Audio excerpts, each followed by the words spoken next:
Well, well, well. Book 3 down. Only 1, 2, 3, 4, 5, 6, 7, 8, 9, 10, 11, 12 with the prequel to go. That's a lot of books. So Wheel of Time, Book 3, The Dragon Reborn. It's interesting. In a lot of ways, this is my least favourite of the Wheel of Time books I've read so far, which is surprising because for a lot of people I see online, this is a favourite. That being said, and to caveat the complaints I'm going to say in just a bit, I still love this book. Like, it's still like a 7 out of 10, 8 out of 10. It's just, I thought the other two books were superb, and I think this one is just fantastic. Another interesting point before I really jump into discussion here, I feel like reviewing the Wheel of Time books like this puts me in a bit of an interesting place. Robert Jordan feels very much like a sort of trust the process author, right? I've gotten a lot of comments on my reviews of book 1 and 2 that, you know, just wait, those things will all get explained. And I absolutely believe that. But one of the reasons why I'm even willing to keep reading these is because books 1, 2, and now 3 were so good that I trust Robert Jordan and then later Brandon Sanderson to really land things. But that doesn't invalidate my opinions of the books as I read. A non-spoiler example, say a character shows up in this book called 𝕤𝕤𝕤𝕤, and 𝕤𝕤𝕤 feels completely useless in this book. But then by book 7, 𝕤𝕤𝕤's the most important character in the thing, and everything that he did in this book set all that up, and it's fantastic. Just because it all works out in the end doesn't mean my feelings right now about 𝕤𝕤𝕤 are invalid in any way. It doesn't disqualify those feelings, they did exist. It's just a nice benefit that later on it all gets fixed up. And it doesn't mean that 𝕤𝕤𝕤 was bad in this book, doesn't mean that it needed to be different. All I'm doing here is letting you know what I think at the time without any foreknowledge. And I don't want any foreknowledge, just so you know. Please avoid spoilers in the comments. That being said, this whole video is going to be full of spoilers. This entire video is going to be me talking about things that happened in this book and what I thought about. And I think that's probably fine because I think the majority of people watching me review book 3 of a 14-part series are either one of two people. One, people that aren't going to read the book and don't care about spoilers. Two, people that have read the book and don't care about spoilers. If you fall into a third mysterious camp and you are worried about spoilers, click off this video, check out my review of Hand of God. Pachow. That's a great one. First off, the most glaring thing about this book is Rand is just not really in it. After being definitely our main character in the past 2 books, we basically don't have a Rand point of view chapter until near the very end of this book, and he is not with the characters that we're with. He is, you know, he's run away on his own, and we are kind of chasing him throughout this entire book. And there are good parts of this and bad parts. I'll start with the good stuff. It does mean that Rand's actions in here feel as mysterious and weird to us as they do to the characters. We are following along Rand, along his path of chaos, and that is super interesting. That is really fun. But, and again, I haven't read the later books, so, you know, arrest me. But I feel like Rand went through a lot of character growth in this book from the start of still trying to deny this Dragon Reborn thing that's being pushed on him, to the end where he's kind of seeming to embrace it. He's walking around acting like the Dragon Reborn. And he does this character growth and this character arc without us.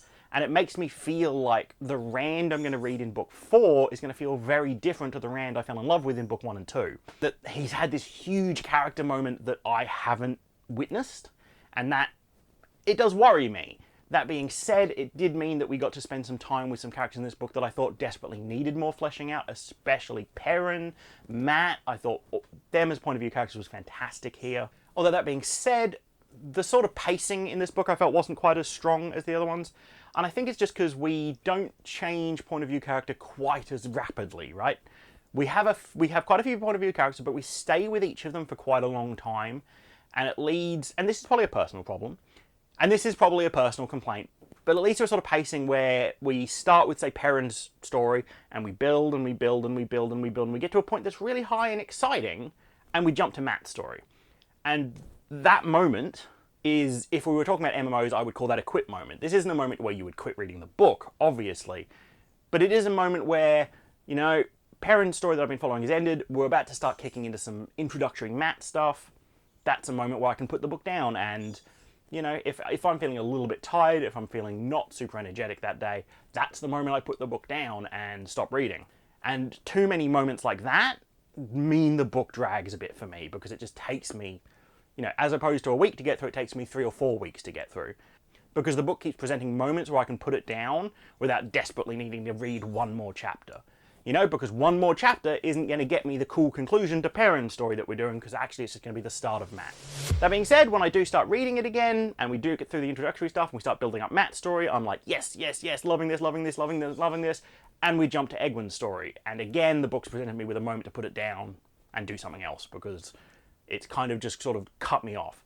And that's a personal problem. I'm sure lots of other people don't have this issue, but with multi-point of view character books like this, I do end up with this issue, and I find that the solution for me, the multi-point of view character books I like the most, are the ones where we either fairly rapidly change characters, or we stick with characters through conclusions. Looking at the actual plot lines though, 𝕤𝕤's is probably my favourite, although I do admit that by this point, you know, book 3, we're nearly 3,000 pages in, I kind of wish we were over the I'm not special, I'm going to ignore my special powers bit of the teenager becomes superpowered story.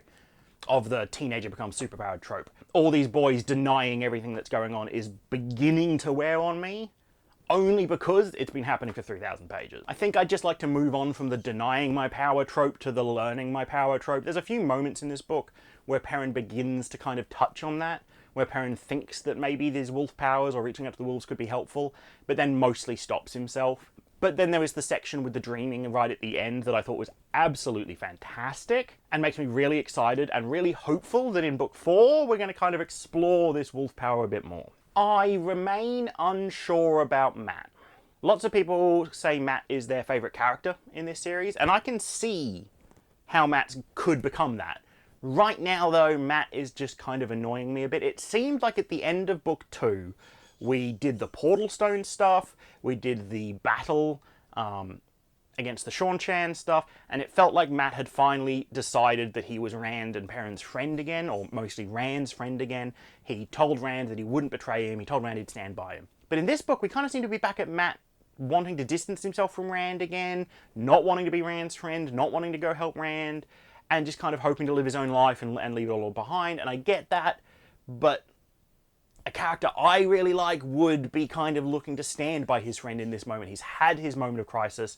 He's had his moment of faith restored in his friend by the portal stone incident, where he saw the possible futures and differences. Now I would just kind of wish we could get back and start building that relationship again. Hopefully now that the characters are together at the end.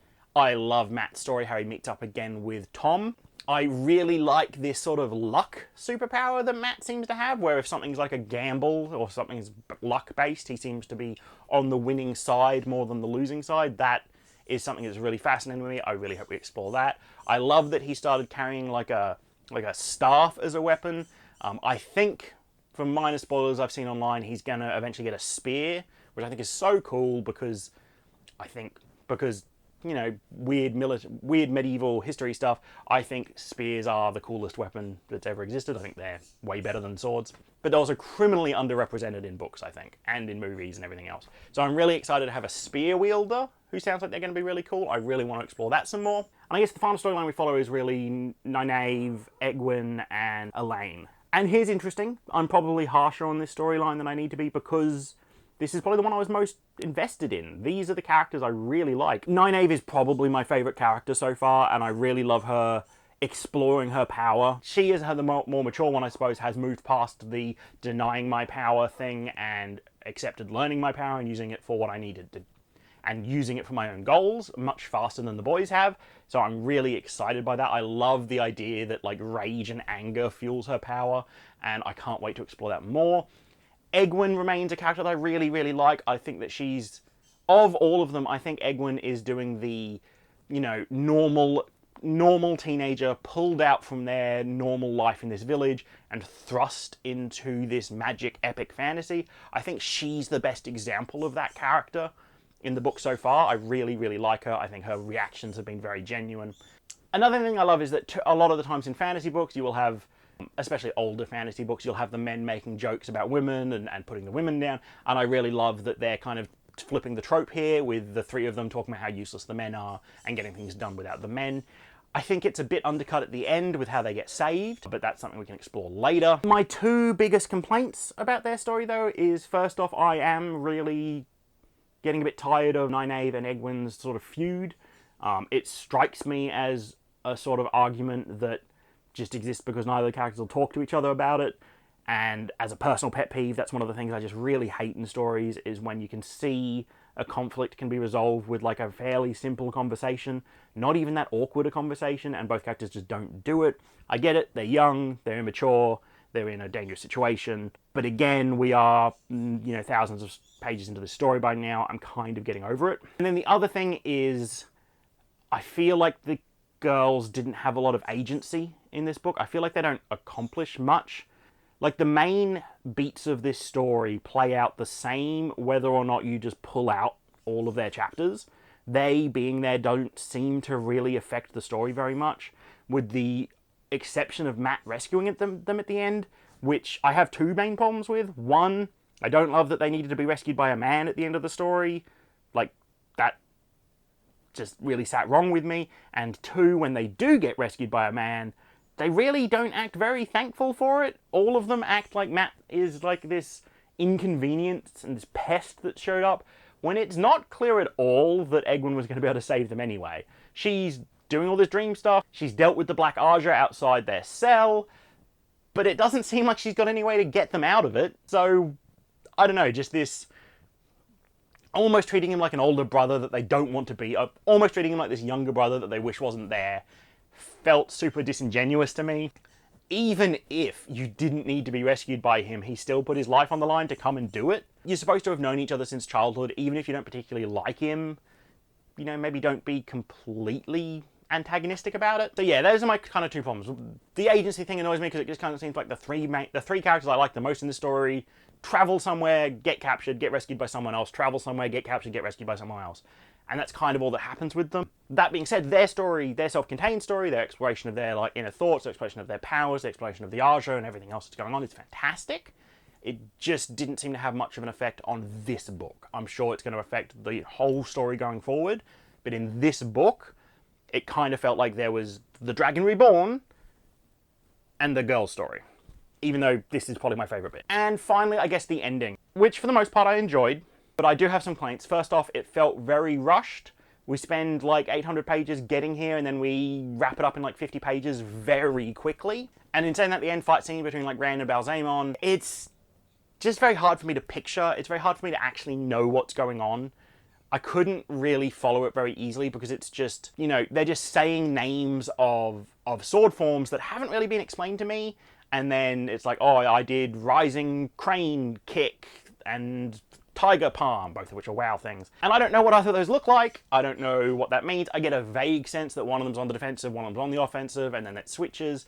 But really picturing what's going on was really, really poor in this fight scene, I thought. I thought Rand's fight in Book 2 against the leader of the 𝕤𝕠𝕠𝕠 was fantastic. I thought that was exactly how to do a sword fight scene in this book. It was, again, using the form names, but it was doing a much better job of explaining what they were doing, what each combatant was doing, where they were, and how the fight was progressing. This fight against ℚ𝕚𝕟 was very instinctual and didn't translate from the page to my sort of, theatre of the mind, at all.